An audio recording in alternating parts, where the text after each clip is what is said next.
Ladies and gentlemen, it's been a month since the Israel-Hamas ceasefire was agreed upon. But since then, a lot has happened, both in the region as well as in global geopolitics. Israeli Prime Minister Benjamin Netanyahu's warning to Hamas that the gates of hell will be opened if all Israeli hostages are not released has now echoed in America. As President Donald Trump embarked on his second term, he too warned that hell will break loose. The biggest challenge now is to restore peace amidst this rising mistrust of Hamas. Joining me today is Reuven Azar, the Israeli ambassador to India. He's seen war from the front lines as part of the IDF and in the diplomatic corridors. Ambassador Azar has served in the past as a foreign policy advisor to Israeli Prime Minister Netanyahu and now is serving as the ambassador to India since August 2024. His vision for Indo-Israel partnership will be critical in charting the way forward in a world torn by war. Welcome to Times Now, Ambassador Azar. And I want to ask you, mistrust is how many in the world see the current situation between Hamas, Israel, and especially Netanyahu's statement over the weekend, which said there would be hell to pay for. I want to ask you, is everything going as smooth as expected in the ceasefire? Well, good evening, Navika, and thank you very much for this interview. It's an understatement because Hamas actually wants to destroy the state of Israel, and that's why they attacked us on the 7th of October. I think that what they want to do now is to reverse the results of the war after they have been defeated in the battlefield, after Israel has changed the face of the Middle East and gave a severe blow to Iran in a way that you see new orientations for Arab countries. Suddenly, Lebanon is back in the Arab world. Syria is back in the Arab world. The military machinery of Hamas is completely gone. So the next step would be that Hamas will renounce its grip on the Gaza Strip and allow the Palestinian people to have a better future. They are refusing to do so. And that's why both the Prime Minister of Israel and the American President, President Trump, have been threatening. We need a path that will bring us peace. And that means that all the hostages have to come back. And that means that Hamas can no longer control the Gaza Strip and constitute a threat towards Israel in the future. The first lot of hostages were released. There have to be 3 phases of the release. Are you saying that the whole process is on track, or are you seeing a little bit of cloud on the other side? Well, the first phase is being implemented, but only after threats coming from Israel and the United States. All in all, right now, at this point, we have released a majority of the hostages. We started this war, unfortunately, with 250 hostages. We are left with 76. We estimate, unfortunately, that about half of them are dead. But we are stubborn to get everyone, those that are alive and those that are dead. For that, we need this path to continue. But it cannot continue if Hamas demands to stay in control of the Gaza Strip. Ambassador, there's been plenty of tension ever since this deal was agreed on. I would like your perspective on some of the details of this, the distrust, if it continues the manner in which it is. What are the next steps? Well, Israel is ready to go back to military action if needed. We would prefer to refrain from that. And in order to refrain from that, all the partners in the region, all the countries in the region, including those who are mediating, have to understand that there is no situation whatsoever that will be acceptable, that Hamas will stay in the Gaza Strip. They have to go. And only when the radicals are defeated in Gaza, the Palestinian people will have a future, will have hope, will have countries that will be ready to do reconstruction in the Gaza Strip. But if that doesn't happen, then we are on a collision path. Have you got any indication from any of the mediators that they are probably reneging on Hamas leaving the Gaza Strip? Well, we had a challenge with the mediators because this is something that happens time and again in our region, that Israel makes the right moves that actually serve the countries of the region. Like I said before, now finally you have a stable government in Lebanon after Hezbollah was defeated. Finally, we are rid of Azad and we have a future for Syria. So the countries in the region are enjoying the fruits of the military defeat of Hezbollah and the Israeli military victory. The question is what they are ready to give us in return. I think it's a common interest, both of the Arab countries of the region and of Israel, that the radical elements will be removed. So their task is to convince Hamas to go out, to allow decent Palestinians, a moderate leadership to emerge in the Gaza Strip that will be able to deal with Israel and with the rest of the world and give a hope future for the Palestinian people. So let me ask you, what is the time frame that you're willing to give the Hamas to release all hostages as stated by Prime Minister Netanyahu? The Prime Minister has stated time and again that we are sticking to the path that was agreed upon, meaning that we are now beginning the negotiations on the second phase, and we're willing in that context to create a situation in which, in return for a beginning of new aspects of humanitarian relief to the Gaza Strip, we will get our hostages back, all our living hostages back in the second path. We can take use of this second path in order to discuss how Gaza is going to be governed in the future. This is a good diplomatic window to use and not to waste with ridiculous demands of terrorist organizations to stay in power.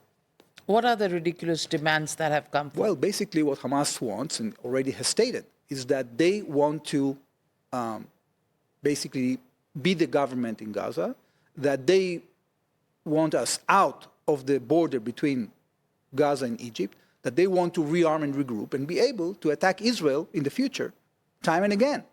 And they are actually stating that publicly. It's not a secret. Yeah. They're also saying that you haven't allowed them to get back, or the Palestinians get back to northern Gaza. Is there a reneging of promises on your side as well? No, Israel is sticking to the path. It's sticking to the obligations. We are going to continue doing that. We are giving diplomacy a chance. But frankly speaking, we don't have much hope when it comes to this terrorist organization. We have to be very, very realistic about it.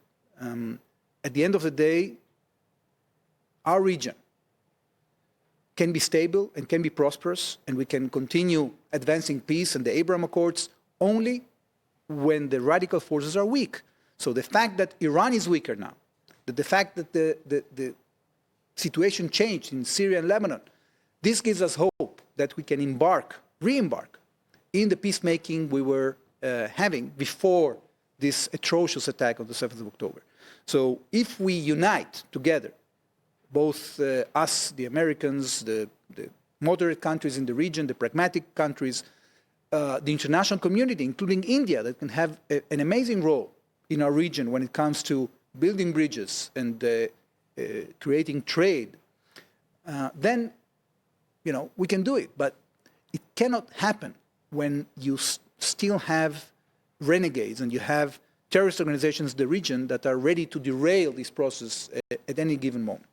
Let me also ask you, Ambassador Azar, the fact is that you've liquidated several of the leaders of the Hamas, yet they somehow managed to regroup, have a new leadership, the neutralization goes back to point zero. I want to ask you, is there a fear in your mind that if you leave this for too long, it's the same thing that's going to happen? There will be regrouping, there will be new leadership of the Hamas that will come up, and you're back to square one? Well, we are not back to point zero because we are preventing Hamas from rearming and regrouping. And we want to make sure they lose their control in the Gaza Strip. The only reason that many of them stayed is because they have been hiding behind the civilian population, taking out their uniforms, taking control of the humanitarian assistance that was given free of charge by the international community and selling it to their own population. So in order for this to change, not only the military machinery of Hamas has to be defeated, but also the civilian one. And this is the challenge we are facing.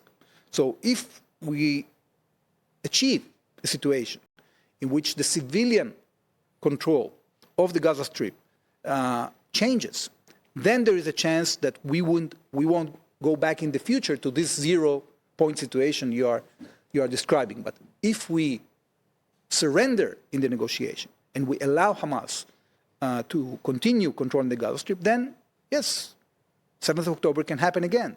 War clearly is not a solution that helps anybody.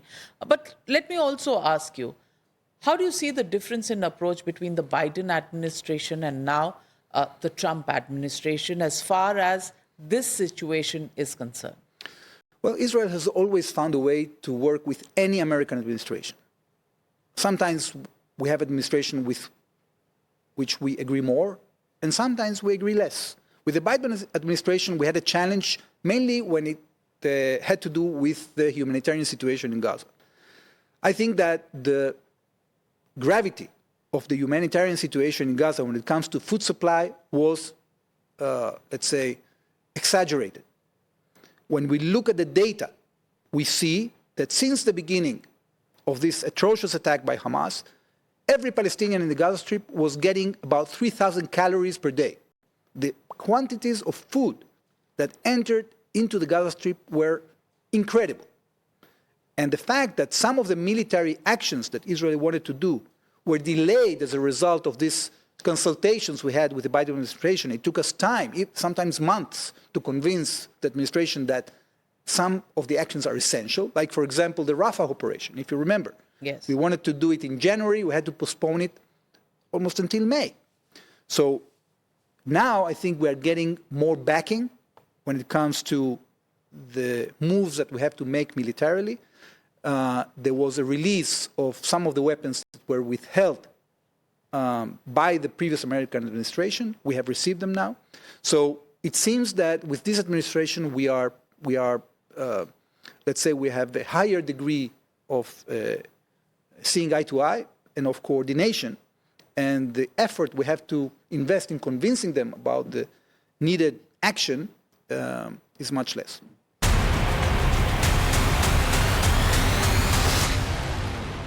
Let me ask you, around the world, there are worries in terms of the casualty numbers, on the Gaza Strip versus on Israel.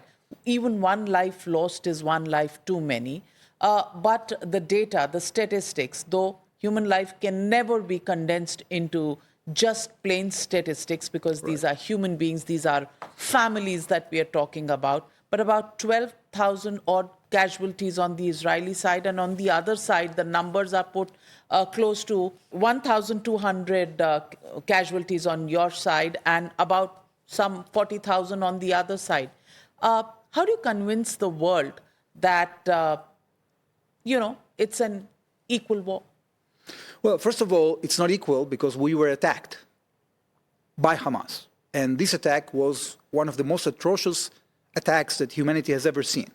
The kidnapping of kids, the raping of women, the burning of entire families alive. So it cannot be put on equal terms. It cannot be put on equal terms also because Hamas is using tactics that are completely the opposite of what humanity has agreed upon. They are hiding inside hospitals, putting their intelligence branches inside international institutions, hiding in schools, using human shields, as I told you before, sequestrating the food that the people should get free of charge. So all this has created a situation in which the level is not equal. In spite of that, Israel has been acting according to international law. And when you compare any urban warfare, like, for example, in Mosul, okay, the ratio of civilians to terrorists was there 1 to 8. In this case, in the Gaza Strip, is about 1 to 1.5 or 1 to 2. It means that Israel took incredible measures in order to try to avoid civilian casualties. We even have developed tactics that are being taught in every Western army college because we have invented them. We invented tactics like knock on roof and other tactics that are efficient in putting civilians out of harm's way. We have created special zones for people to find a safe haven, and even those places were invaded by Hamas. They take their uniform out and they blend into these places, trying to create immunity for themselves. But of course that we cannot surrender to terrorism. So as long as we continue acting according to international law and attacking only military targets, you might have casualties as what you saw. It's very regrettable, it's very tragic. But at the end of the day, this is what happens when such a cynical terrorist organization hides behind civilians. Iran has been creating, a narrative that, and the narrative is that somehow or the other, Israel is weakening the terror axis, and they are the victims here. They've also said that you're probably getting ready for another military attack, creating that narrative. Do you think this is also a narrative war that you're facing and that needs to be addressed? Well, when it comes to Iran, I think there is not much convincing to do because everybody in the international community understands that you are facing here a radical Islamic regime that is trying to export their revolution through terrorist means, that they have been sending weapons to their proxies. They even have stated multiple times that they want to destroy the state of Israel. This is completely unacceptable under international law. One UN member cannot threaten the annihilation of another UN member. And even they've been doing so by putting a clock in Tehran, counting the time until Israel will be annihilated. It's ridiculous. So everybody understands that Iran is an aggressor. Fortunately, we've been able to expose them because in the beginning they were even denying that they are giving this kind of proliferating these weapons of mass destruction to all these terrorist organizations. They have been exposed. Do you think the Trump administration, President Trump himself, will be able to work out such an agreement with Iran in the near future? I don't know. I think it depends on the degree of resolution that we show. And if we are able, together, not just the United States and Israel, but also other countries in the region and countries in the international community, if we are able to create consensus around, let's say, a vision for our region, a vision that leans on a security foundation, security cooperation that is actually spreading very fast between us and our Arab neighbors, a political foundation with agreements and ceasefires that will hold, with governments that act responsibly. And on top of those, we can create also economic cooperation. So if we do it in a credible way, I think that Iran will see that the path is a path that they don't have to counter, but they have to join. And we hope that they join. Let me also ask you on what are Israel's expectations from India? Our prime ministers, Prime Minister Modi and Prime Minister Netanyahu, share a great chemistry, a great relationship. But today, what would you expect India to do? Well, look, I just gave a speech last Friday in Jaipur at the USANAS event, the annual USANAS event, and I said something that I really believe in. I think there are two things about this relationship that are very promising for the future. The first is that because of the increase in global competition, we have to cooperate much more together. We can give India the edge it needs to compete technologically in the international arena, and India can give us the supply chains that we need in order to find solutions for our economy. And this is becoming evident in the last year, in which we had a continuation, a smooth continuation of our trade relations. The other thing that we have in common, and we will continue to do even more so in the future, is this common fight against radicalism and terrorism. So this requires a lot of effort, and we are key partners in dealing with those challenges. Now, in addition, of course, of that, we have many other things that we do together because we are very close nations when it comes to people. We just had last week a delegation of 100 businessmen that came from Israel. That's right. Israelis now are very energized. You know, unfortunately, this war demanded from us incredible things. People had to go to the army, they had to maintain their businesses, support their families, continue their studies. Israelis have given a lot to themselves, to the country, and they are ready to engage in reconstruction. Our economy is doing very well, and the fact that even before this war ended, you have 100 businessmen coming to this country, doing hundreds of meetings with the Indian counterparts. We are ready to work. We are the right partners for India. We are enthusiastic about that, and we are happy that India is feeling the same. We have also aspirations when it comes to the region. You know, in the last meetings that Prime Minister Modi made in Washington, there was a renewed statement regarding the intentions of both India and the United States when it comes to this corridor of stability, IMEC, between India and Europe that can pass through the Gulf and Israel. And there was a statement regarding support for the renovation of the deliberations within the I2U2 framework, the United States, United Arab Emirates, India, and Israel. So there are many hopes for the future.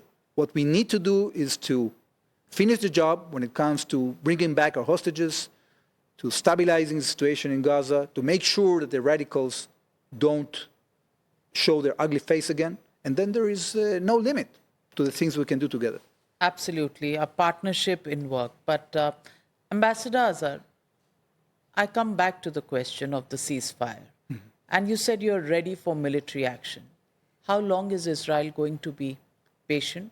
How much time are you giving this before you go to that? This is up to our security cabinet to decide. You know, there are tactical decisions that we cannot answer in such a format of television.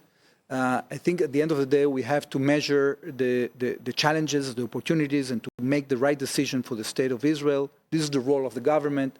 I don't envy them, by the way. There are very hard calls they have to make because at the end of the day, we have to face the reality. There is a reality that we have still hostages in the Gaza Strip. We want to bring them back. Hamas is trying to extort a surrender from us in return of that. We will not agree. So we have a challenge here. And we have to choose very carefully the timing of when we do what. Thankfully, because of the policy of the government, so far we've been able to bring back the majority of the hostages. We've been able to destroy the military machinery of Hamas. So I have hope that we will be able to achieve these two goals in the future as well, but it won't be easy. Well, as they say, we keep our fingers crossed. Human life above everything else, and of course, a nation's self-pride, extremely important. As we pray for peace in the region, I thank you, Ambassador Azar, for joining me today, and we do hope that peace will prevail, and we do hope all your expectations will be met and terror doesn't get the better of humanity. Amen. Thank you very much, Navika. Thank you for this. Thank you.